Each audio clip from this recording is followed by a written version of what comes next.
जय हिंद दोस्तों, आर के मौर्य कॉमर्स क्लासेज में आपका स्वागत है। इस वीडियो के माध्यम से आपको बताने जा रहे हैं मनी मार्केट, मुद्रा बाजार के बारे में। ध्यान दीजिएगा, आप अपनी कॉपी में लिख लीजिए मुद्रा बाजार, मनी मार्केट। मुद्रा बाजार वह बाजार होता है जहां पर अल्पकालीन प्रतिभूतियों का लेन देन होता है। ध्यान दीजिएगा हमारी बात को। और पूंजी बाजार वह बाजार होता है जहां पर दीर्घकालीन प्रतिभूतियों का लेन देन होता है। तो जैसे शब्द आपको पेपर में लिखना है तो आप क्या लिखेंगे? तो आपको लिखना है, रिजर्व बैंक के अनुसार बोला गया है कि मुद्रा बाजार, लिख लीजिए अपनी कॉपी में, ऐसे अपनी कॉपी में मुद्रा बाजार वह बाजार है जहां अल्पकालीन प्रतिभूतियों का लेन देन होता है। मुद्रा बाजार वह बाजार होता है जहां पर अल्पकालीन प्रतिभूतियों का लेन देन होता है। याद रखिएगा। मुद्रा बाजार की विशेषता भी आप लिख लीजिए। विशेषता,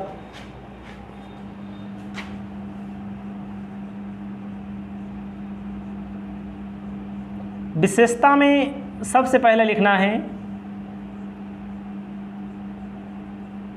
संगठित एवं असंगठित। संगठित किसे कहते हैं? संगठित और असंगठित सब बता रहे हैं आपको, चिंता मत करिए। दूसरा लिखना है तरलता होती है इसमें।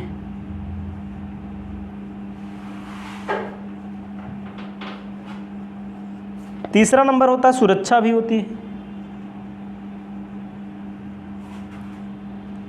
चौथा नंबर उच्च लेन देन, उच्च मूल्य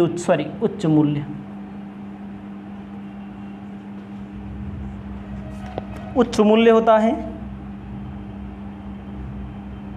याद रखिएगा हमारी बात को। दो होते हैं।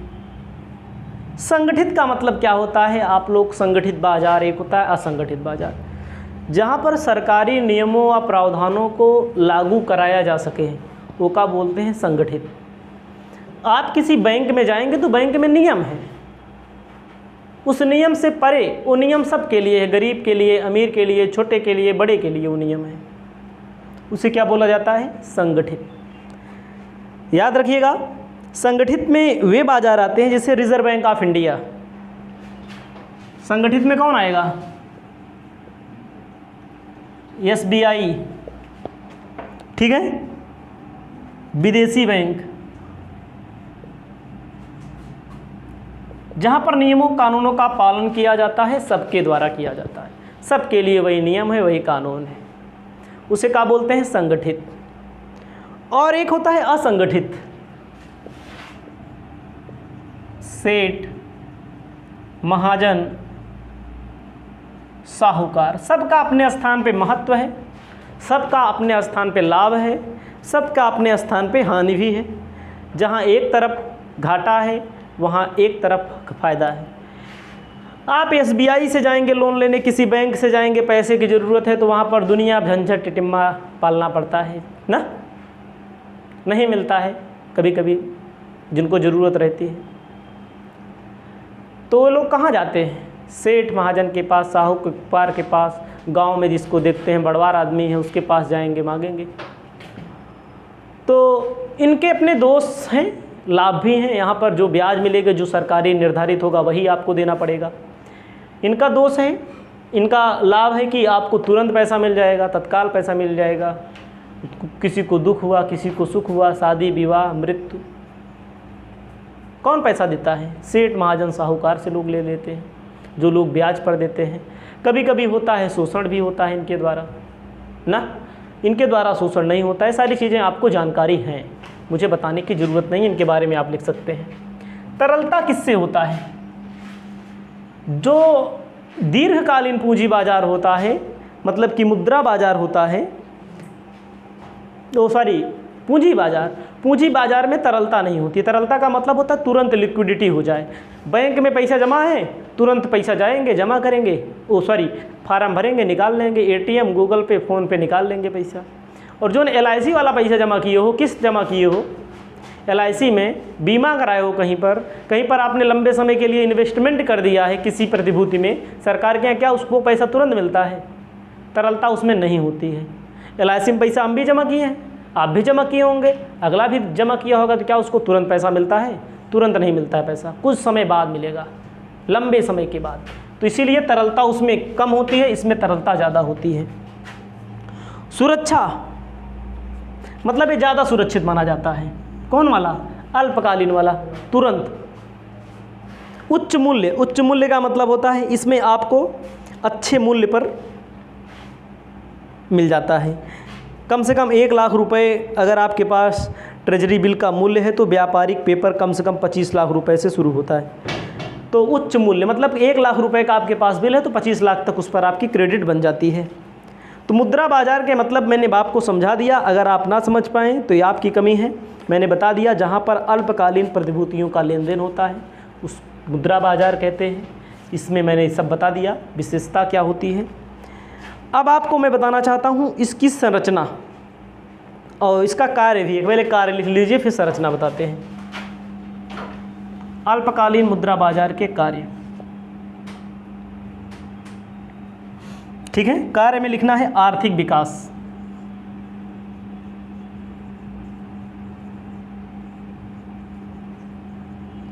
इससे जनता का आर्थिक विकास होता है। जनता के पास मुद्रा आता रहता है, ज़्यादा रहता है, और सार्वजनिक संस्था, वित्तीय संस्था ऋण उपलब्ध कराती है, लोगों को देती है काम करने के लिए। इससे आर्थिक विकास की गति बढ़ती है। दूसरा आपको लिखना है लाभकारी निवेश होता है, तुरंत लाभ मिल जाता है। लाभकारी निवेश होता है। तीसरा नंबर है कम ब्याज दर। आपको कम ब्याज दर पे लोन मिल जाएगा। यहाँ पर आपका काम हो जाए, आप तुरंत पैसा वापस कर दीजिए। मौद्रिक नीति के निर्धारण में सहायक भी होता है। मौद्रिक नीति जो रिजर्व बैंक ऑफ इंडिया द्वारा निर्धारित की जाती है, केंद्र सरकार और रिजर्व बैंक ऑफ इंडिया के सामंजस्य से जो स्थापित की जाती है।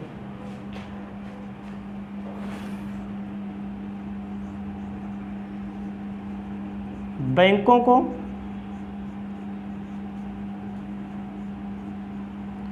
ऋण की सुविधा। नंबर 6 बचत को प्रोत्साहन मिलता है। इसमें बचत और निवेश, बचत करिए और उसको जमा करिए।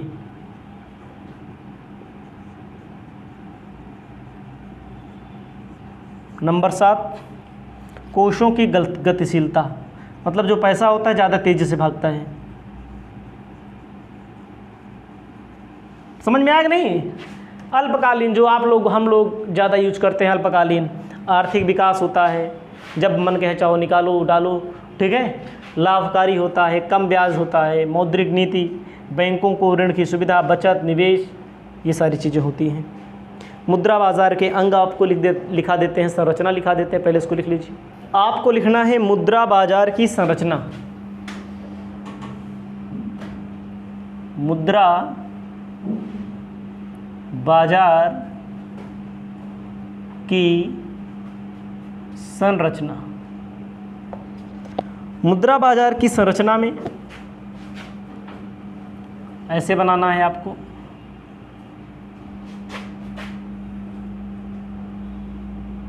मुद्रा के अंग,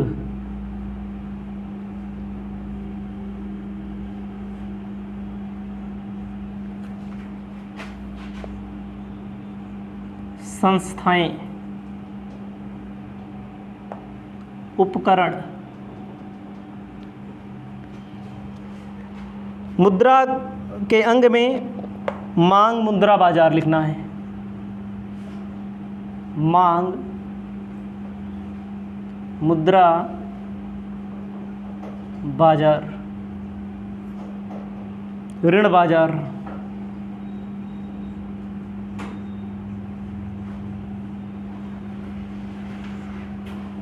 स्वीकृत बाजार,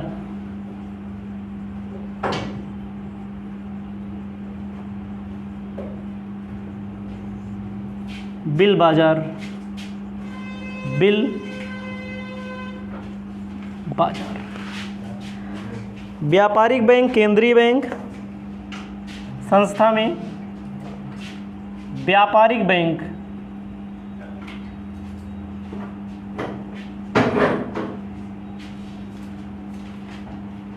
केंद्रीय बैंक।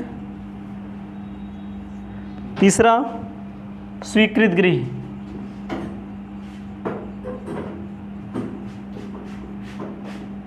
चौथा नंबर बिल दलाल। उपकरण में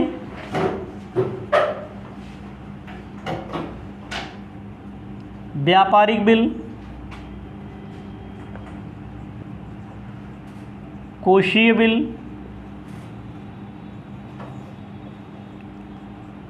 जमा प्रमाण पत्र। चौथा नंबर